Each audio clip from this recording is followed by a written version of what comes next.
Blog শেষ করার আগে তোমার বউ কি বলে? Thank you, good night, bye. তার আগে আমি বলি এত মানুষের শোনে আর ঘরের লোকটাই শোনে না।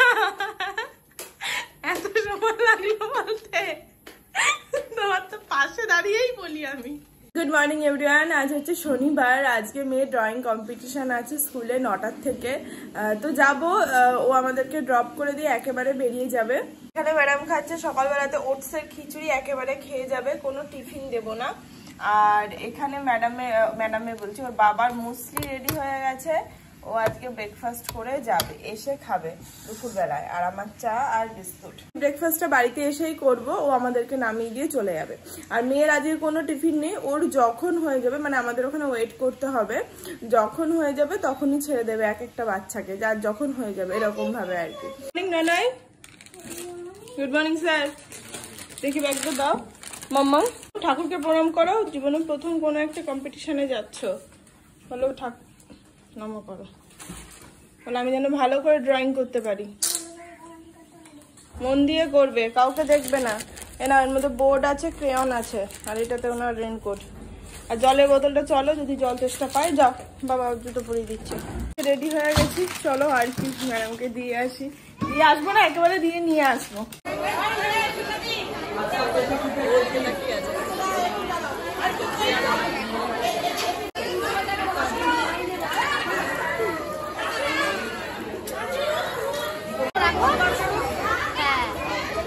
ব্লু কালারটা বার করো নি তো, ব্লু কালারটা বার করো, পেছন থেকে ব্লু কালারটা, বক্সটা থেকে ব্লু কালারটা বার করো, বক্সটা থেকে ব্লু কালারটা বার করো।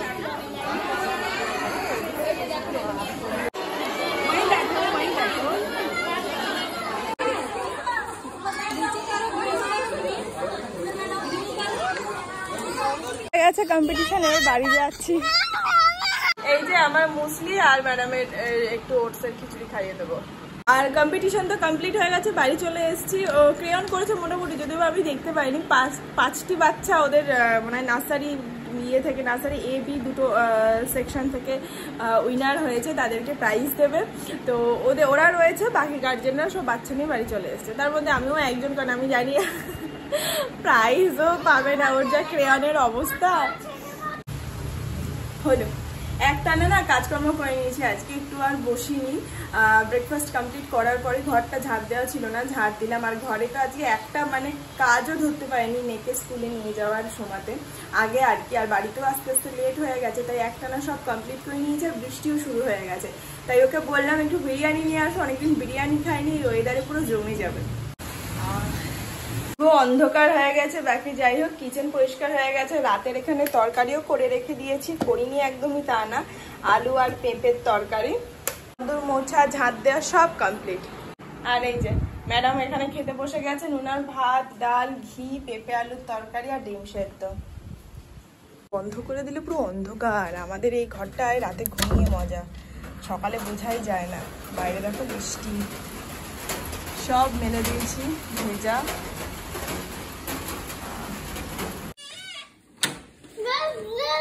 বিরিয়ানি খাবো না সত্যি, দীর্ঘ প্রতীক্ষা না করলে কি আর হয়? 3টে কখন বেজে গেছে? হ্যাঁ হ্যাঁ, ঘড়ি পরে যাওনি? বিকাল 5টায় খাওয়া যাকে বলে, তোমার সঙ্গে খাওয়া মানে অফিস দিনে বিকাল 5টা, আর সেটা শনিবারেই হয়। আসো খাই, রাতের খাওয়াটাও হয়ে যাবে একবারে। অনেক দিন পর আমি চিকেন বিরিয়ানি। আহা, এটা আর্সেলান থেকে এনেছে অনেকদিন পর। Good evening everyone. এখন ঘড়িতে 8টা 25 বাজে। এখন ঘুম থেকে উঠলাম, ফ্রেশ হলাম, সন্ধে দিলাম। চোখ মুখ দেখে বুঝতেই পারছো বেশ ভালো ঘুমিয়েছি আজ, মানে পুরো এপিক। আজকে 4:30টার সময়তে শুলাম, 4:30 পরে বসে দিয়ে না ঘুমিয়ে গেছি একদম। এতদিন মানে এতদিন বলছি আর কি, সত্যি এতদিন মানে 24 ঘন্টায় 8 ঘন্টা একদম পুরো 8-9 ঘন্টা ঘুম হয়নি, খুব কম ঘুম হয়েছে, শরীরটা কেমন একটা লাগছিল। আজকে ব্লগটাও এডিটিং করা ছিল, তো ভাবলাম ভাবলাম আজকে একটা ঘুম দিতেই হবে। তো ঘুমিয়েছি সেই 4:30 পৌনে 5টা থেকে একদম ঘুম ভেঙেছে 8টায় গিয়ে, 3 জনারই একদম একসাথে। 8টার সময় উঠে ফ্রেশ হয়ে সন্ধে দিয়ে চাটা করলাম, এখন 8:25 বাজে, খাবো। রাতে কতটা ঘুম হবে জানি না, তবে এখানে আমারই একটা বিস্কুট, মেয়ের দুটো, আর এই যে মেয়ের হরলিক্স। স্যার আর বিস্কুট খাবেন না, বিরিয়ানি খেয়ে ওনার অবস্থা খারাপ।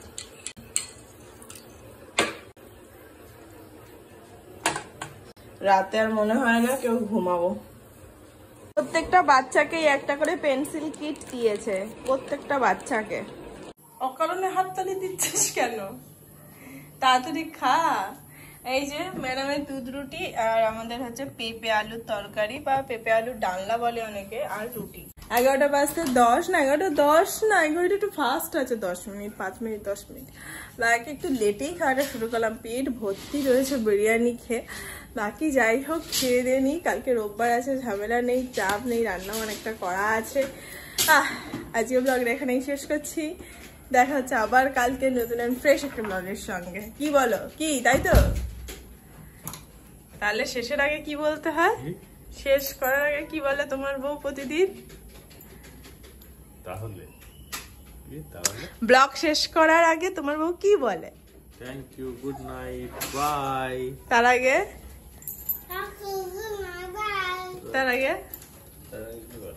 কি বলে? আরে ব্লগটা শেষ করার সময় তো কিছু তো বলে। তো সবাই ভালো থাকবেন, সুস্থ থাকবেন, টাটা, গুড নাইট, বাই। যাক, আমি সেটাই ভাবছি যে আমি বলি এত মানুষের শোনে আর ঘরের লোকটাই শোনে না। এত সময় লাগলো বলতে, তোমার তো পাশে দাঁড়িয়েই বলি আমি। মানে মনে করে মনের ওপর জোর দিয়ে বলেছো। এর থেকে বোঝা যায় যে বউদের ওপর এদের কারোর মন নেই, মানে পাশে দাঁড়িয়ে বলে, সেই কথাটা পর্যন্ত কানে ঠিকভাবে নেয় না। যাই হোক, মনের ওপর অনেক চাপ দিয়েছে।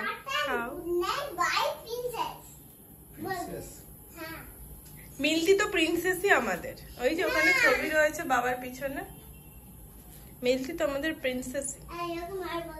এই একদম না, নাই।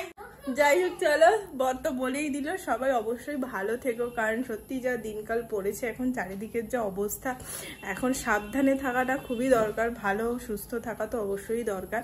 বাকি যাই হোক, সবাই সত্যি ভালো থেকো। আর ব্লগটা কেমন লাগলো তোমরা কমেন্ট করতে একদম ভুলবে না। দেখা হচ্ছে কাল। Tata and good night.